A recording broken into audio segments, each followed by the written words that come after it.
to start a chemical reaction and equation. Student, ये chemical reaction and equation जो chapter है ये exam के लिए बहुत ही इंपॉर्टेंट है. तो स्टूडेंट्स, हम इस टॉपिक में इस लेक्चर्स के ड्यूरेशंस में हम केमिकल इक्वेशंस रिएक्शंस का ओवरव्यू लेंगे और सेकेंड लेक्चर्स में हम टाइप ऑफ केमिकल इक्वेशंस के बारे में हम स्टडी करेंगे. तो student, let's start the chapters. तो सबसे इंपॉर्टेंट जो है यहाँ पे स्टूडेंट केमिकल रिएक्शंस हमें स्टडी करना है. केमिकल रिएक्शन स्टडी करने के पहले हमें जानना है केमिकल और फिजिकल चेंज के बारे में. तो ये चेंज होता क्या है? चेंज क्या है student? Any change can be classified as a physical change and chemical change. तो केमिकल चेंज होते हैं और फिजिकल चेंज होते हैं. फिजिकल चेंजेस क्या होता है? Physical change can be easily reverse. अब इजिली रिवर्स करने का यहाँ पे हम एक एग्जांपल ले लेते हैं स्टूडेंट. एग्जाम्पल क्या है?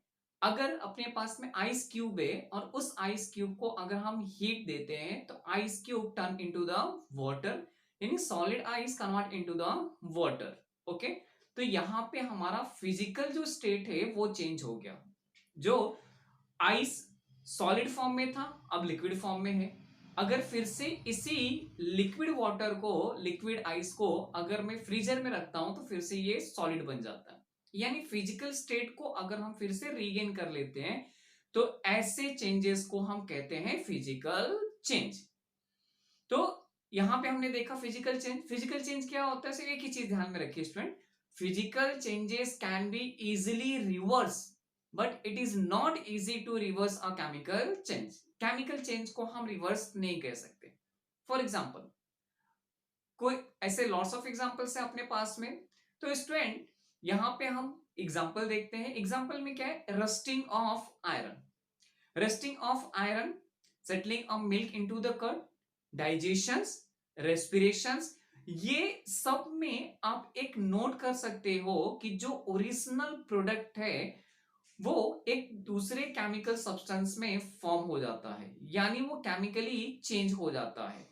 तो ऐसे टाइप के चेंज को जिसको हम रीगेन नहीं कर सकते, रिवर्स नहीं कर सकते, इसको हम कहते हैं केमिकल चेंज.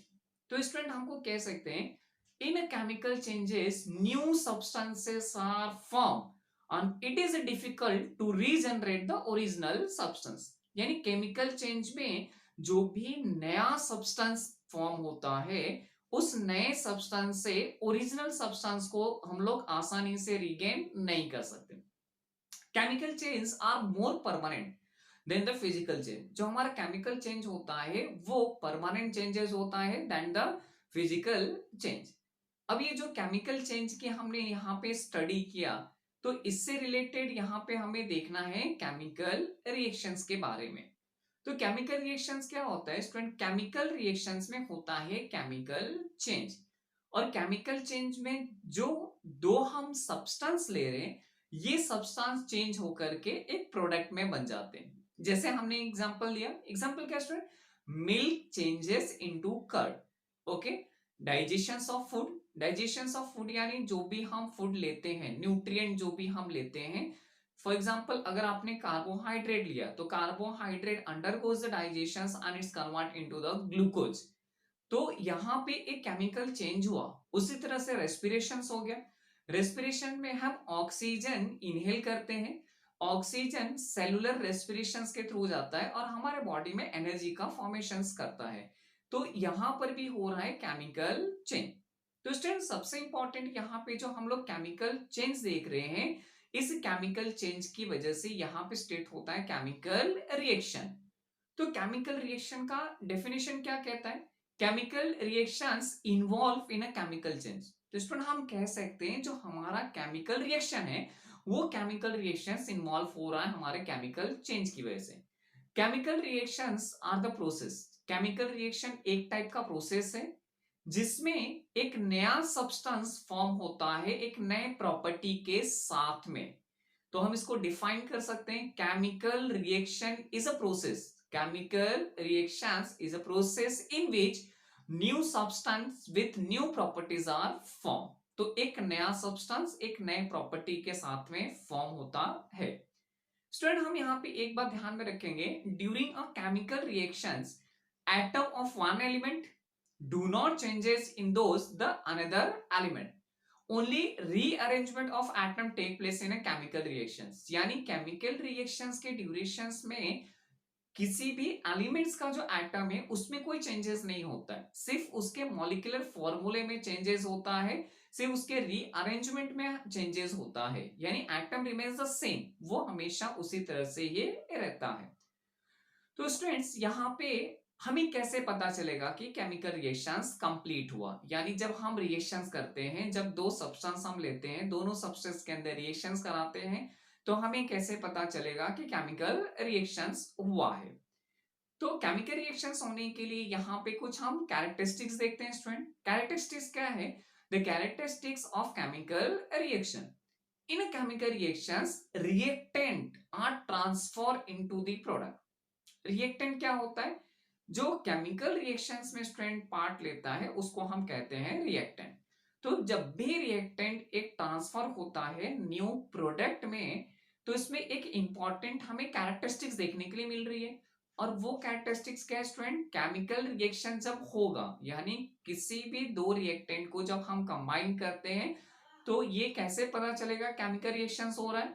तो केमिकल रिएक्शंस पता चलता है evolution of gas, formation of precipitate, change in colour, change in temperature and change in state. तो कुछ ये पॉइंट्स आपको ध्यान में रखना है। फर्स्ट मैंने बोला इवोल्यूशन ऑफ गैस, सेकंड मैंने बोला formation of precipitate, change in colour, यानी जो रिएक्टेंट है, रिएक्टेंट का ओरिजिनल कलर प्रोडक्ट फॉर्म होने के बाद में कलर में चेंज आ जाता है, change in temperature, during a reaction the temperature में भी change, and change in physical state, यानी सॉलिड से लिक्विड हो सकता है, लिक्विड से गैसियस हो सकता है। अगर इनमें से कोई भी कैरेक्टरिस्टिक्स हमें दिखाई देता है तो ये हमें पता चलता है कि केमिकल रिएक्शंस हुआ है। स्टूडेंट ये जो हम केमिकल रिएक्शंस की बात करते हैं, केमिकल रिएक्शंस के लिए हम यहाँ पे दो टर्मिनोलॉजी के बारे में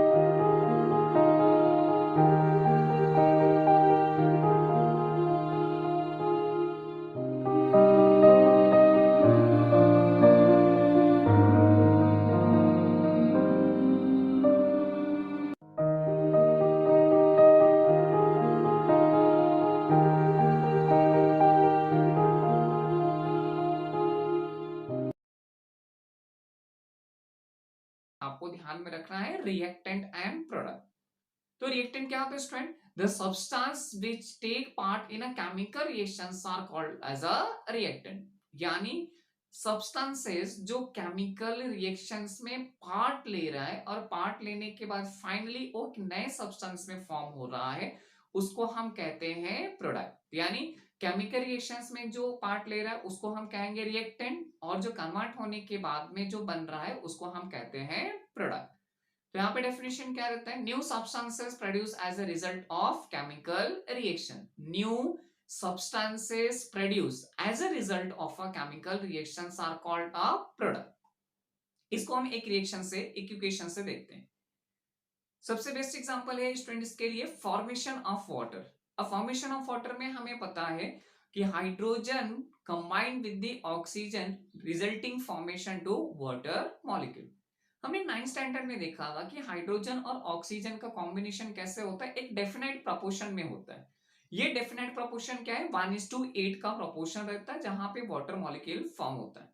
तो स्टूडेंट्स यहाँ पे हाइड्रोजन और ऑक्सीजन दो रिएक्टेंट हैं, ये दो रिएक्टेंट आपस में कंबाइन होते हैं, और ये कंबाइन होने के बाद में एक सिंगल प्रोडक्ट फॉर्म करते हैं, और वो सिंगल प्रोडक्ट अपना क्या है? वाटर है।